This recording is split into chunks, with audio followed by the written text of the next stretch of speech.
नमस्कार, मैं सुनील आप सभी का एजुकेशन प्रभाव यूट्यूब चैनल पर हार्दिक स्वागत करता हूं। आज मैं उपस्थित हूं जिसमें कि हम प्राक कल्पना को लेकर के और प्राक कल्पना में बहुत सारे छात्रों का कॉल आया था कि सर प्राक कल्पना जो एक अच्छी प्राक कल्पना की विशेषताएं क्या होती हैं उसके ऊपर एक वीडियो बनाइए। तो हम उसी टॉपिक के साथ उपस्थित हैं, एक अच्छी प्राक कल्पनाओं की विशेषताएं। अब ये जो प्राक कल्पनाओं की विशेषताओं को जानने से पहले हमें ये आवश्यक होगा कि हम ये जान लें कि जब भी प्राक कल्पनाओं की बात हम करते हैं तो एक शोधकर्ता के रूप में जब हम कोई भी शोध समस्या को लेकर के कोई भी क्या करते हैं, शोध समस्या अर्थात रिसर्च प्रॉब्लम, जब हम रिसर्च टॉपिक या रिसर्च प्रॉब्लम को लेकर के शोध समस्या को लेकर उपस्थापित होते हैं कभी भी, तो हमारे मन में उसके समाधान अर्थात शोध समस्या के समाधान से संबंधित, तो कभी भी समाधान तो संपूर्ण रूप से नहीं आएगा, तो अस्थायी, तो एक शोध समस्या का एक अस्थायी टेंटेटिव जो सॉल्यूशन होता है, टेंटेटिव जो समाधान होता है, अस्थायी जो समाधान होता है, वो अनेकों समाधान हमारे मन में घर करती हैं, अनेकों समाधान हमारे मन में आते हैं कि किस प्रकार के समाधान हैं।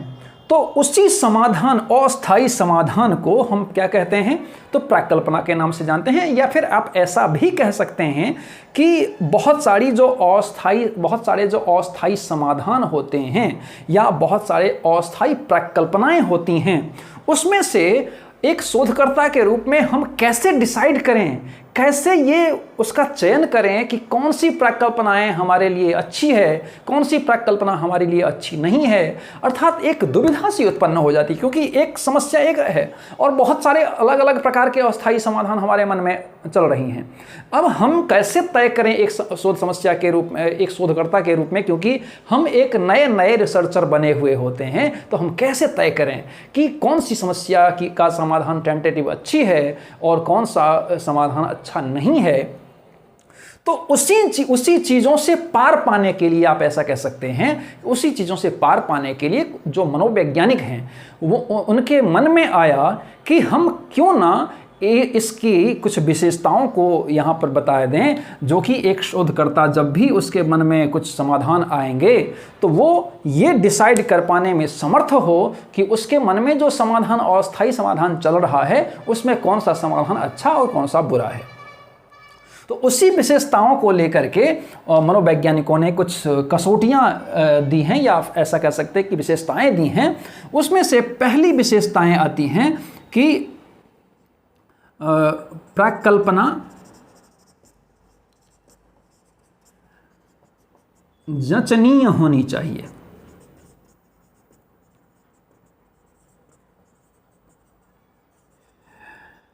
अर्थात जो प्राक कल्पनाएं हैं वो जांचनीय होनी चाहिए, अर्थात हाइपोथेसिस शुड बी टेस्टेबल। अब टेस्टेबल होनी चाहिए, जांचनीय होने चाहिए। अब जांचनीय का मतलब क्या है, तो जांचनीय का मतलब ये है कि ऐसा समाधान जिसको हम एक विश्वास के साथ, एक शोधकर्ता एक संपूर्ण रूप से विश्वास के साथ ये कह पाने में समर्थ हो जो कि ये गलत है अथवा ये सही है।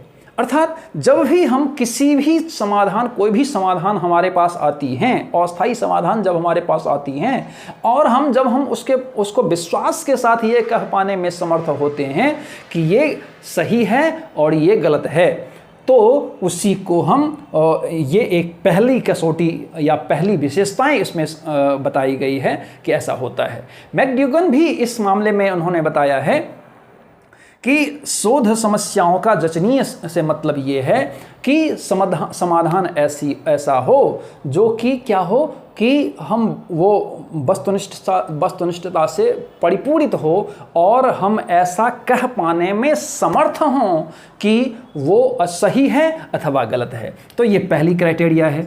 दूसरी क्राइटेरिया है तो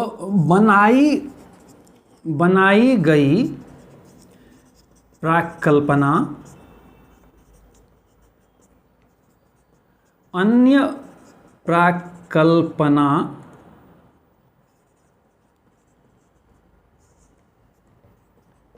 से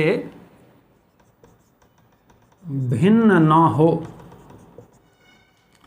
अब ये एक दूसरी जो कसौटी या दूसरी जो विशेषताएं हैं, इन्होंने बताया कि बनाई गई प्राक्कल्पना, अर्थात जो हमने प्राक्कल्पनाओं को मैंने बनाया है, एक शोधकर्ता के रूप में मैंने जो बनाया है, वो अन्य प्राक्कल्पना जो पूर्व से चली आ रही प्राक्कल्पनाएं हैं उससे तालमेल खाती हो। ऐसा नहीं हो कि संपूर्ण रूप से भिन्न हो। कहने का मतलब ये है कि अगर हम एक उदाहरण के रूप में अगर हम ऐसा कहें कि जो धनात्मक पुनर्बलन है, वो धनात्मक पुनर्बलन सीखने की प्रक्रिया में बाधा उत्पन्न करती है।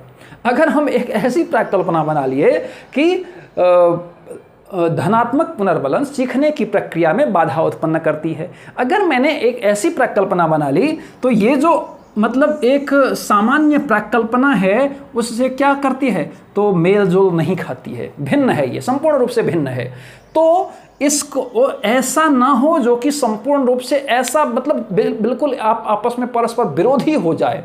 ये देखिए कि हमने जो बनाई है और इसमें अन्य प्राक्कल्पना जो है वो परस्पर क्या हो, आपस में विरोधी है। तो जब विरोधी ऐसा नहीं होना चाहिए, अर्थात तालमेल खाए, हम ऐसी प्राक्कल्पना बना सकते हैं कि जो धनात्मक पुनर्बलन है वो सीखने की प्रक्रिया में सहायता उत्पन्न करती है। ऐसा तो सबके साथ मेल खाएगा, लेकिन बाधा उत्पन्न करती है, मेल नहीं खाएगा। तो दूसरी कसौटी ये हो गई।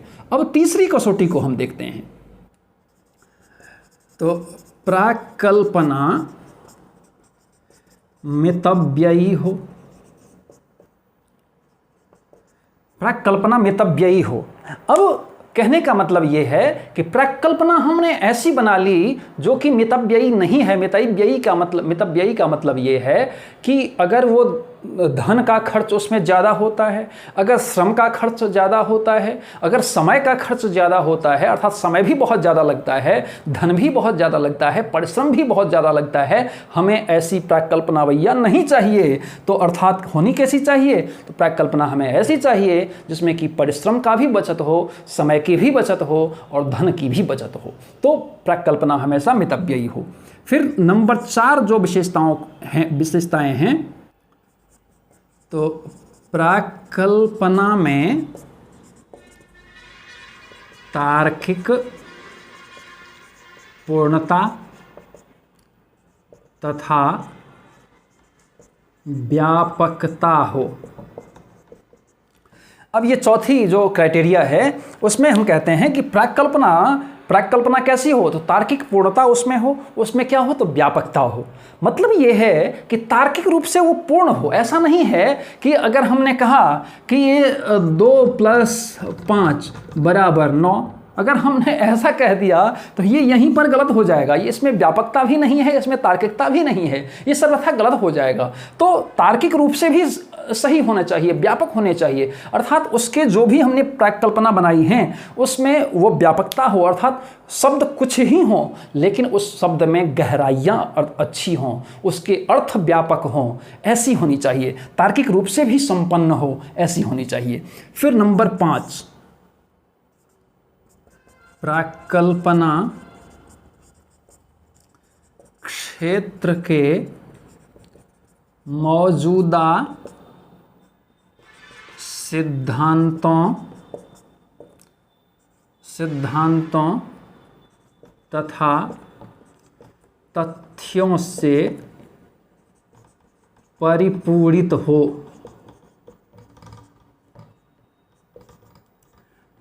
हो। मतलब ये है कि प्राक्कल्पना कैसी हो, तो जो क्षेत्र में मौजूद सिद्धांत हैं और या तथ्य हैं उससे परिपूरित हो। ऐसा नहीं कि जो सिद्धांत बनाया गया है, जो नियम बनाया गया है, जो कानून हैं उसके संपूर्ण उलट हो, ऐसा नहीं होना चाहिए। मतलब अगर कोई कह दिया कि एक शोधकर्ता के रूप में कि जो गोरे व्यक्ति होते हैं, अर्थात जो गोरे रंग के जो व्यक्ति होते हैं वो ज़्यादा क्या होते हैं, गुणी होते हैं, वो ज़्यादा व्यावहारिक होते हैं, ये वो ज़्यादा बुद्धिमान होते हैं। अगर कोई कहा कि जो काले होते हैं वो ज़्यादा गुणी नहीं होते हैं, वो बुद्धिमान नहीं होते हैं, अर्थात ये क्या है? एकदम से सरासर गलत है, क्योंकि ऐसा कुछ भी नहीं है। मनोवैज्ञानिकों ने ऐसा सिद्ध नहीं किया है कि जो काला होगा, जो सांवला होगा, जो गेहुआ होगा वो बुद्धि रूप से कम स्तर वाला होगा, ऐसा नहीं है। कोई जो गोरे व्यक्ति हैं वो भी मंद बुद्धि का हो सकता है, और जो काले व्यक्ति हैं वो भी तीक्ष्ण बुद्धि का हो सकता है, जो सांवले बुद्धि हैं वो भी तीक्ष्ण बुद्धि का हो सकता है। अर्थात ऐसा कुछ नहीं है। अर्थात मतलब रंगों से हम बुद्धि का मेल जोल नहीं कर सकते हैं। अर्थात मतलब ये है कि जो क्षेत्र में मौजूदा सिद्धांत हैं, तथ्य हैं, उससे हमारी प्रकल्पना मेल जोल खाता हो। फिर नंबर 6, तो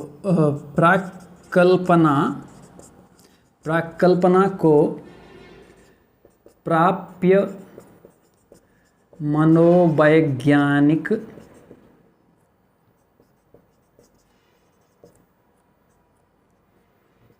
उपकरणों से संबंधित होना चाहिए। अब आप देखेंगे कि ऐसी प्रकल्पना न हो जो हमारे मनोवैज्ञानिकों ने सिद्धांत दिए हैं, उपकरण दिए हैं उसको, तो उससे संबंधित ना हो। अर्थात ऐसे सिद्धांत हो, ऐसी प्रकल्पना हो जो कि मनोवैज्ञानिक द्वारा जो उपकरण है उससे जांच की जा सके। मतलब ये है कि हमारे द्वारा जो प्रकल्पना होती हैं उसमें जो चर होते हैं वो चर ऐसे कहीं ना हो जो कि हमारे यहाँ पर जो साधन उपलब्ध हैं, उपकरण जो मौजूद हैं, उससे उसकी जांच ही संभव नहीं हो। तो ऐसा नहीं होना चाहिए। अर्थात सामान्य रूप से हमारा चर भी होना चाहिए जिसकी जांच हम सामान्य नियम के तहत, सामान्य उपकरण के दायरे में हम कर पाएँ। ऐसी प्रकल्पनाएँ होनी चाहिए। फिर नंबर 7, प्रकल्पना को संप्रत्ययात्मक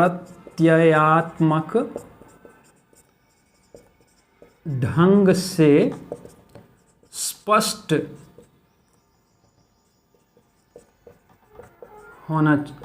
होनी चाहिए।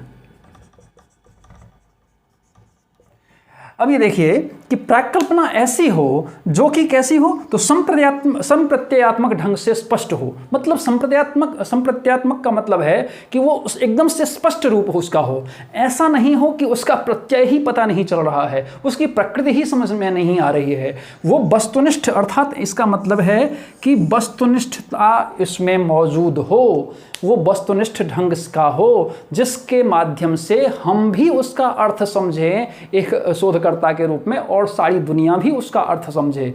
ऐसी प्रकल्पना अगर मान लीजिए कि कोई शोधकर्ता बना देता है जो कि उसकी मानसिक उपज होती है, अब मानसिक उपज होती है तो वो क्या करता है, तो उसका अर्थ वो इतना गहरा कर देता है, इतना टफ कर देता है, इतना भाषा से एकदम से उसको जटिल बना देता है कि दुनिया उसकी बातों को ही नहीं समझ पाता है। तो ऐसा नहीं होना चाहिए। मतलब ये है कि प्रकल्पना की भाषा के रूप में, उसके शब्दों के अर्थों के रूप में ऐसा हो कि सभी लोग उसको जान जाएं और स्पष्ट ढंग से वो परिभाषित हो, चरों को वो परिभाषित अच्छे ढंग से कर पाए। तो मुख्य रूप से विशेषताएं या कसौटियां जो हम कह सकते हैं कि प्रकल्पना की ऐसी होनी चाहिए। तो मुझे लगता है कि आप अच्छे ढंग से जाने होंगे इस विषय को। तो इसी प्रकार से पढ़ने के लिए आप एजुकेशन प्रवाह यूट्यूब चैनल को सब्सक्राइब कीजिए, लाइक कीजिए, शेयर कीजिए, कमेंट कीजिए और साथ ही बेल आइकन को जरूर प्रेस कीजिए ताकि आपको आने वाले सभी वीडियो मिलती रहे। धन्यवाद।